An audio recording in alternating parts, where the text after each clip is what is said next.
in the temperature profile, temperature gradient in the force direction. So the remaining part we will continue. So the previously we discussed the temperature profile of hot portion, cold portion and metal portion. So from the equation 3.2, 3 and 3.4 we are finding the temperature ranges value. So equation 3.5 is getting from 3.2 and that will be T1 minus T2 Q upon HI minus AI. ઇક્વેશનને ફરીથી rearrange કરી અને લખ્યું છે, બરાબર, ગોઠવણ કરીને. Similarly equation 3.3 અને 3.4 okay, અને બધાના છેદમાં શું છે કે ઉપર ટોપ પર ક્યુ કોમન રાખ્યો છે અને બાકીની વેલ્યુ તેના છેદમાં લખે છે. ના, just adding the equations. So equation 3.5, 6 and 7 का एडिशन करना है. So let put the values T1 minus T2 plus T2 minus T3 plus T3 minus T4. Just put down the values of each and every term. So it is like that. Okay, यहाँ पे मिलेगा वो equation 3.8. So what exactly do here? In all this equation Q is common in all these terms. So let a Q is common, take as a common and it will be written as a in this form. Now simplified and in the left hand side of the term.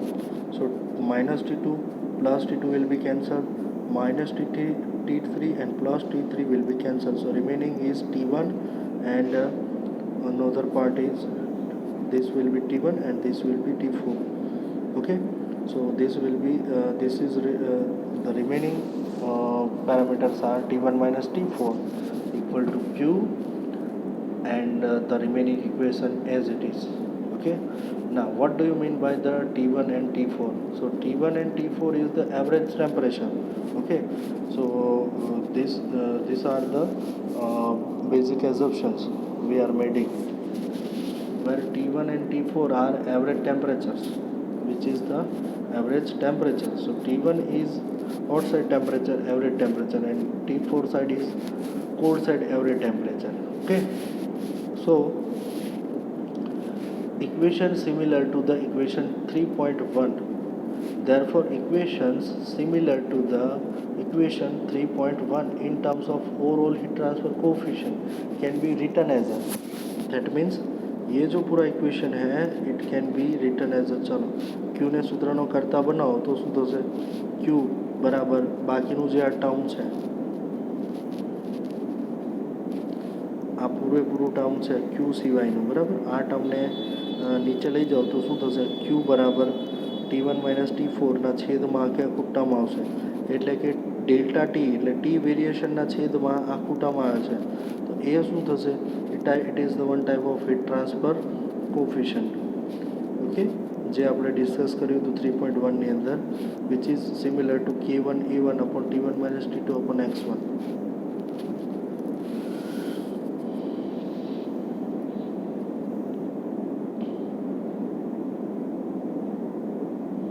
So in terms of overall heat transfer can be written as a जो first equation 3.1 હતું તેના પરથી આપણે શું લખ્યું હતું? ક્યુ પરથી HI AI is equal to T1 minus T2. તો કે હવે ઓવરઓલ માટે લખીએ તો શું થશે? કે you is overall heat transfer is 0, યુઆઈની જગ્યા પર U0, A0 AIની જગ્યા પર A0 અને T1 minus T4. Okay,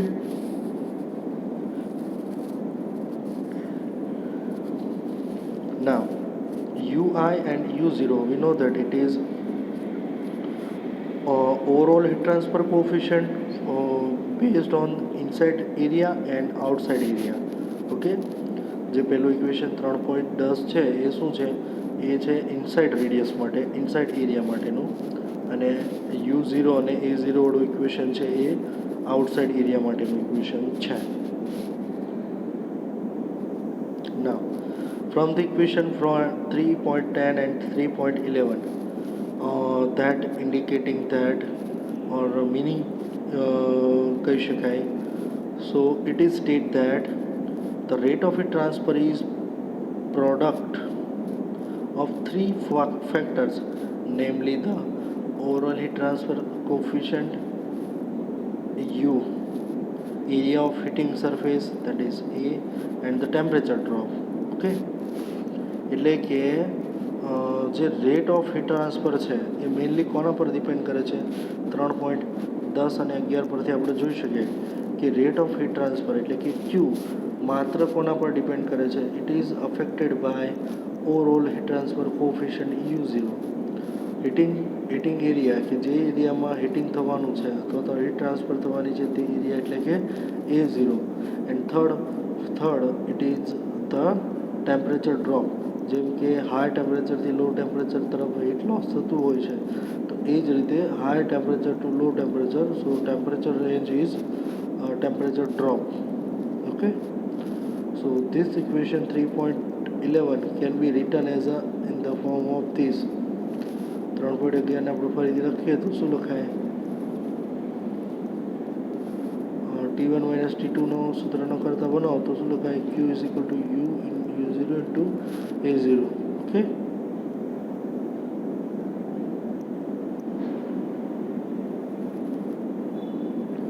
now comparing equation 3.9 and 3.12 we get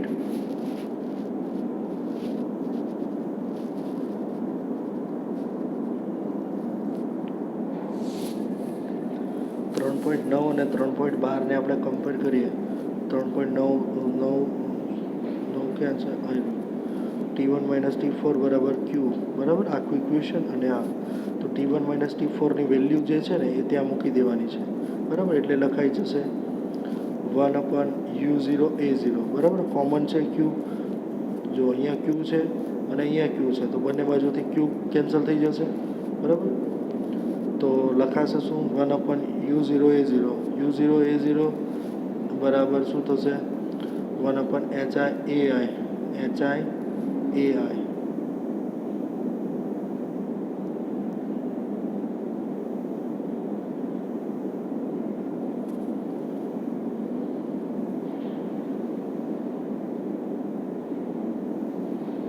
અહીંયા મૂકીએ તો Q કેન્સલ, બાકીનું ઇક્વેશન એઝ ઇટ ઇઝ રહેશે.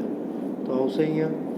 હવે આ ઇક્વેશન પરથી આપણે જાણીએ છીએ કે શું લખી શકાય? જો A0 છે, A0ને ક્યાં મલ્ટીપ્લાઇડ કરી દઈએ? ઉપર અહીંયા. ફર્સ્ટ ઓફ ઓલ શું કર્યું આપણે?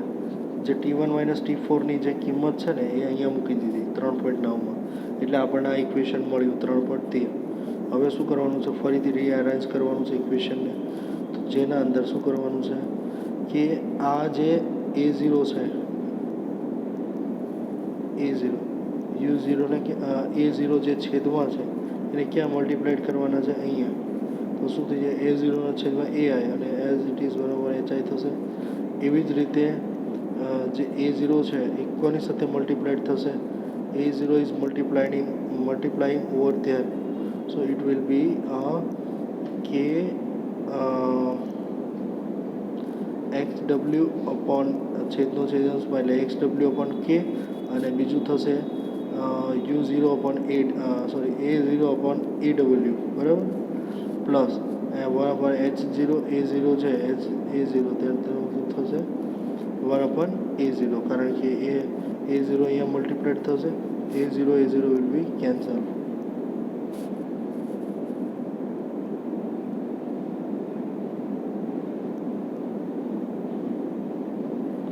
Now these are the final equation 3.14, where A0 is indicating area of heat transfer based on outside surface of the outside diameter, that is the outside surface area diameter, outside area of the tube. AI is indicating that area of heat transfer based on inside diameter, in other words the inside area of a tube. So we know that we have a length, so as for the length we are considering the length of the pipe is L, so area is pi dr into L. Okay,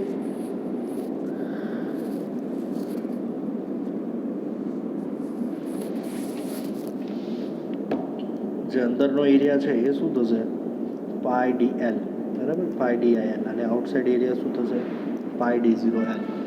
હવે બંનેને ઇક્વેશનને comparison કરીએ તો શું થશે, બંને ઇક્વેશનની comparison કરીએ, એ zero અને એ આઈનો ratio લઈએ તો શું થશે, pi pi cancel, L L cancel, એટલે શું આવશે, D zero by D I, બરાબર. હવે similarly A zero by A I હતું તો D zero by D I લખાય, તો A zero by A W હોય તો D zero by D W લખાય. ઓકે, તો એ શું છે, લોગેરિધમિક મીન ડાયામીટર છે ડી ડબલ્યુ, બરાબર, જેની વેલ્યુ છે 2 ટાઈમ્સ ઓફ રેડિયસ ડાયામીટર, બરાબર ને. એ ડબલ્યુ એ શું છે, એરિયા ઓફ વોલ છે, બરાબર. અહીંયા એ ડબલ્યુનો મિનિંગ થાય છે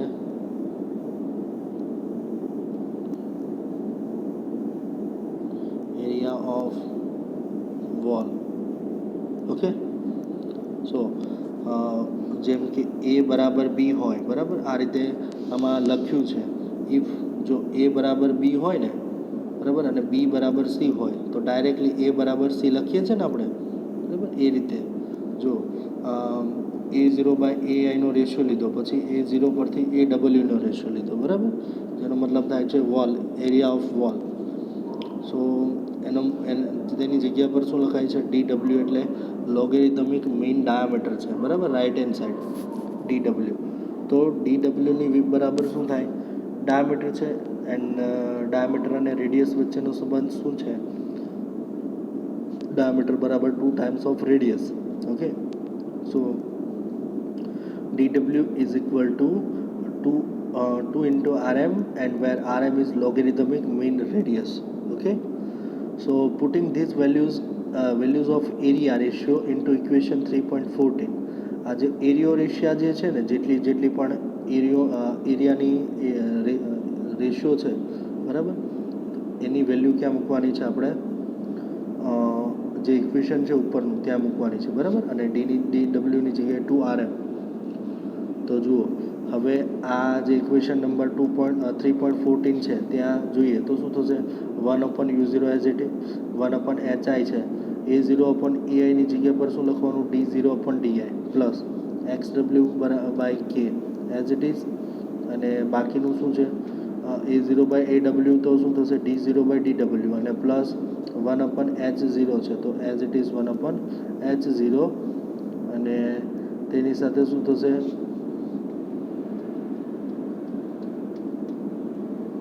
di by d0,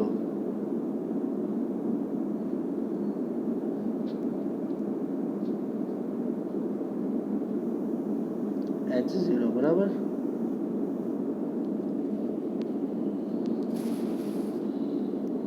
1/h0 as it is રાખ્યું છે 3.17 ની અંદર, બરાબર. પણ હવે રીઅરેન્જ કરીએ છીએ ઇક્વેશનને તો શું લખાશે, જુઓ, d0 જે છે, બરાબર, hi અને h0 માટે, તો એ તેને કેવી રીતે લખી શકાય, જુઓ,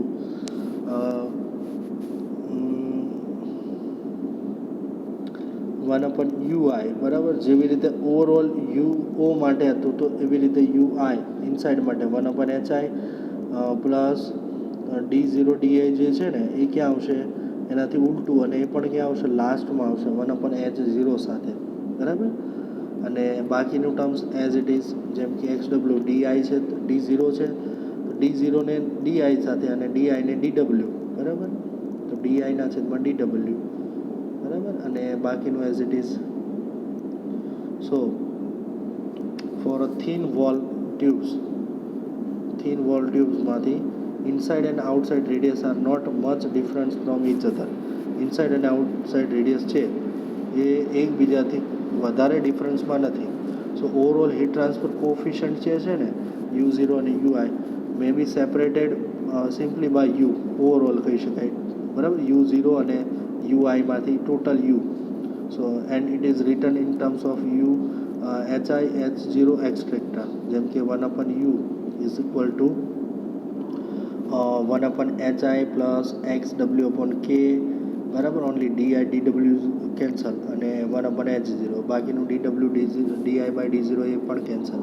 અથવા તો આ રીતે લખી શકાય, 1/hi પ્લસ આને કોઈકના છેદમાં લઈ લીધું, બરાબર, k/xw પ્લસ h0, અથવા તો ટોટલના છેદમાં લઈ શકાય, બરાબર.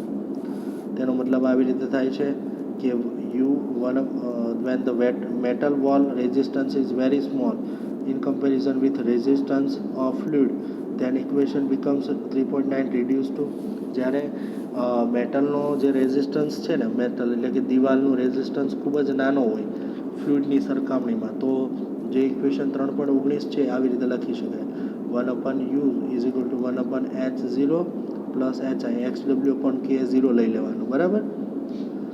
અથવા તો આ રીતે એનો લસા લઈ લો એલસીએમ, તો આ રીતે આવશે, બરાબર.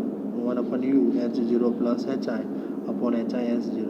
So this is the final equation of overall heat transfer coefficient. Right? So this theorem is temperature profile in the force convection.